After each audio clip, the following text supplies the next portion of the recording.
ICC ও Pakistan cricket বোর্ডের সাথে মিটিংয়ের জন্য পাকিস্তানের লাহোরের পথে রওনা হয়েছেন বিসিবি সভাপতি আমিনুল ইসলাম বুলবুল।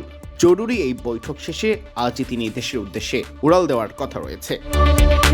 বিডি ক্রিকটাইমকে বিশ্বস্ত সূত্র জানিয়েছে, লাহোরে আজ বিসিবি ও আইসিসির বৈঠক হবে। সেখানে সাম্প্রতিক বিভিন্ন ইস্যু নিয়েই আলোচনা হবে।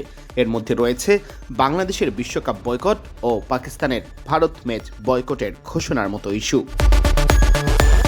মুস্তাফিজুর রহমানকে আইপিএল থেকে বাদ দেওয়ার পর নিরাপত্তার শঙ্কায় ভারত যেতে আপত্তি জানায় বাংলাদেশ সরকার। বিসিবি আইসিসিকে অনুরোধ করে টাইগারদের ম্যাচ শ্রীলঙ্কায় আয়োজনের জন্য। তবে আইসিসি সাফ জানিয়ে দেয়, বিশ্বকাপ ম্যাচ খেলতে হলে ভারতেই খেলতে হবে। বাধ্য হয়ে বিশ্বকাপে দল না পাঠানোর সিদ্ধান্ত নেয় বাংলাদেশ। তখন দৃঢ় পদক্ষেপে বাংলাদেশের পাশে এসে দাঁড়ায় পাকিস্তান। বাংলাদেশের সাথে অন্যায় হয়েছে দাবি করে পাকিস্তান সরকার সিদ্ধান্ত নেয়, বিশ্বকাপে ভারতের বিপক্ষে ম্যাচ খেলবে না তারা। আর এতে হাজার হাজার কোটি টাকা লোকসানের মুখে পড়েছে আইসিসি।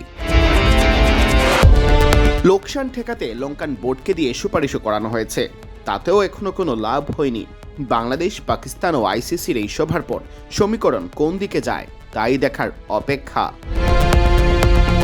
এদিকে এই ইস্যুকে কেন্দ্র করে ভারত পাকিস্তান দ্বন্দ্ব আর দূরত্ব ক্রমশ বাড়ছে। সম্প্রতি ভারতীয় মিডিয়ায় দাবি করা হয়েছে, পাকিস্তান নাকি আইসিসির কাছে গিয়েছিল। সেই দাবি উড়িয়ে দিয়ে পিসিবির অফিসিয়াল এক্স অ্যাকাউন্ট থেকে দেওয়া হয়েছে বার্তা। সেখানে পিসিবির মুখপাত্র আমির মীর বলেছেন, আমি ভারতীয় ক্রীড়া সাংবাদিক বিক্রান্ত গুপ্তর সেই দাবি স্পষ্টভাবে প্রত্যাখ্যান করছি যে পিসিবি আইসিসির কাছে গিয়েছিল। বরাবরের মতোই ভারতীয় গণমাধ্যমের একটি অংশ মন গড়া গল্প ছড়াতে ব্যস্ত। সামান্য ধৈর্য ও সময় পরিষ্কার করে দেবে আসলে কে দরজায় কড়া নেড়েছিল আর কে নাড়েনি। সিয়াম চৌধুরী, বিডি ক্রিক টাইম।